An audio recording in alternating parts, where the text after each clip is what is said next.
Halo, nama saya Yudi, tapi teman-teman sering memanggil saya Om Yud. Saya punya pengalaman yang cukup horor jika diingat kembali. Ini terjadi sekitar tahun 90-an, ketika saya masih duduk di bangku SD. Waktu itu ada murid baru yang masuk ke kelas 6 di sekolah saya. Kita panggil saja dia dengan nama Dodok. Anak ini dikenal bandel, dan bisa dibilang saya belajar banyak hal buruk dari dia. Padahal saat itu saya masih termasuk murid yang berprestasi. Dodok mengajarkan banyak hal negatif, mulai dari mencuri hingga kenakalan lainnya. Ketika masuk SMP, saya pindah dari Depok ke Jakarta karena di Depok masih ada pelajaran bahasa Sunda yang tidak saya suka. Saya masuk ke SMP di Tebet, sementara Dodok tetap di SMP swasta di Depok. Kami masih sering nongkrong bareng setiap malam minggu, mengenang masa-masa SD dulu. Waktu berlalu, dan kami masih sering berkelakuan nakal. Dodok bahkan memperkenalkan saya pada hal-hal seperti pil BK, minum vodka, dan lainnya. Ketika SMA, dia pernah datang ke sekolah saya di Jakarta dan bertanya tentang kebiasaan teman-teman saya yang menggunakan obat-obatan terlarang. Saya kaget dan merasa bahwa saya sudah tidak ingin terlibat lagi dengan hal-hal seperti itu. Di masa itu, komunikasi masih menggunakan telepon rumah, jadi kami jarang bertemu.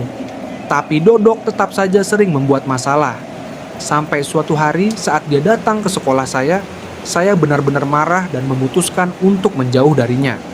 SMA membawa cerita baru. Saya bertekad untuk mengubah diri dan fokus pada hal-hal positif, meninggalkan semua kenakalan yang pernah saya lakukan bersama Dodok. Ketika saya kelas 2 SMP, saya mulai mengurangi kenakalan saya. Saya berusaha jujur pada diri sendiri dan teman-teman saya. Dodok, sahabat saya, masih sering datang ke rumah saya, tapi saya selalu mengingatkan dia untuk tidak menggunakan narkoboy di luar karena berbahaya. Saya bahkan pernah bilang, kalau kamu mau pakai, mending di rumah gua aja, biar gua bisa jaga-jaga kalau ada apa-apa. Dodok adalah sahabat yang sangat baik, meskipun dia juga sangat bandel. Dia selalu membantu saya ketika saya butuh uang atau bantuan lainnya. Namun, hubungan kami mulai renggang sejak dia mencuri sepatu bola saya. Setelah itu, kami jarang bertemu. 2 tahun kemudian, saya mendapat telepon dari abang Dodok. Dia memberitahu saya bahwa Dodok telah meninggal dunia karena overdosis narkoboy. Saya sangat terpukul mendengar kabar itu. Saya segera pergi ke rumah nenek Dodok, tempat jenazahnya disemayamkan. Ketika saya sampai di sana, suasana sangat aneh.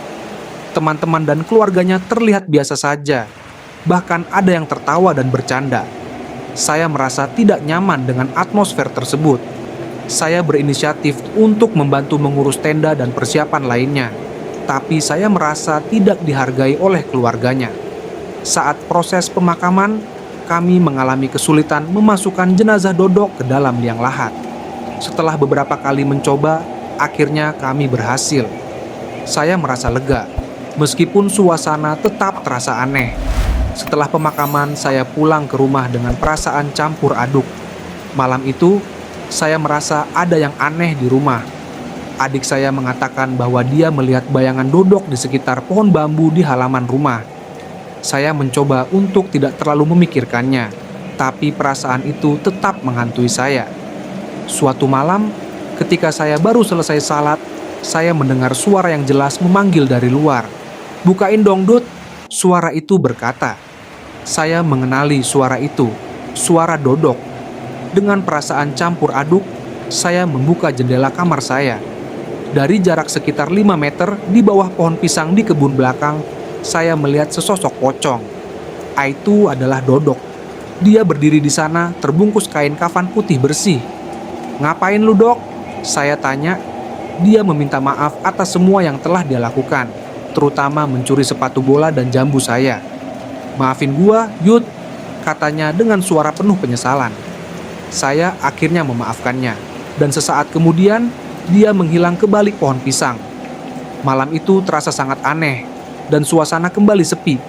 Saya mencoba untuk tidur, meskipun pikiran saya masih dipenuhi dengan bayangan Dodok. Selama beberapa bulan berikutnya, teror pocong terus berlanjut di Depok. Beberapa teman saya juga mengalami hal yang sama. Dodok sering muncul di tempat-tempat yang tidak terduga, bahkan di siang hari. Teman-teman saya yang bekerja di toko di pinggir jalan sering melihat sosok pocong di belakang kontrakan mereka.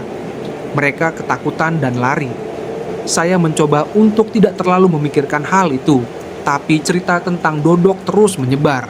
Suatu malam, saat saya dan teman-teman nongkrong di pos kamling, kami mendengar suara keras dari belakang. Saat kami melihat ada sosok Dodok lagi.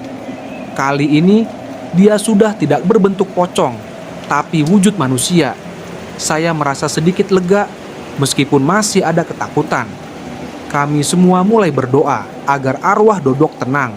Setelah beberapa bulan, penampakan Dodok mulai berkurang dan akhirnya berhenti. Mungkin karena doa dan permintaan maaf kami yang membuatnya bisa tenang. Setelah kematian Dodok, dia sering muncul dalam mimpi dan penampakan, selalu dengan pesan yang sama. Tinggalkan narkoboy, jangan mabuk. Pesan ini tidak hanya saya alami, tetapi juga teman-teman lain yang pernah didatangi oleh arwah Dodok. Dia selalu mengingatkan kami untuk berhenti menggunakan narkoboy, agar tidak berakhir seperti dirinya. Dodok juga sering meminta maaf atas barang-barang yang pernah dia curi. Dia datang ke teman-teman yang pernah kehilangan barang karena ulahnya, meminta maaf dan berharap dimaafkan agar dia bisa tenang. Saya merasa kasihan dengan kematian Dodok. Sebagai sahabat, saya sering berziarah ke makamnya, mendoakan agar dia tenang di alam sana. Saya juga selalu mengingatkan teman-teman untuk memaafkan Dodok jika ada hutang atau masalah yang belum selesai. Beberapa bulan yang lalu, saya mendapat kabar dari mantan pacar Dodok. Dia bercerita bahwa dia melihat Dodok di stasiun kereta, bersih dan rapi. Ini membuat saya berpikir bahwa mungkin Dodok masih berusaha menyampaikan pesan terakhirnya. Warga kampung juga pernah bercerita bahwa mereka melihat penampakan Dodok. Namun, penampakan ini lebih sering terjadi pada individu yang pernah berhubungan dekat dengan Dodok, terutama yang pernah memakai narkoboy atau kehilangan barang karena ulahnya. Saya juga pernah mengalami kejadian aneh saat lari pagi di sekitar rumah. Saya merasa diikuti oleh sesuatu dan saya yakin itu adalah Dodok. Meskipun dia gentayangan, pesan yang dia sampaikan selalu positif. Tinggalkan narkoboy, jangan mabuk.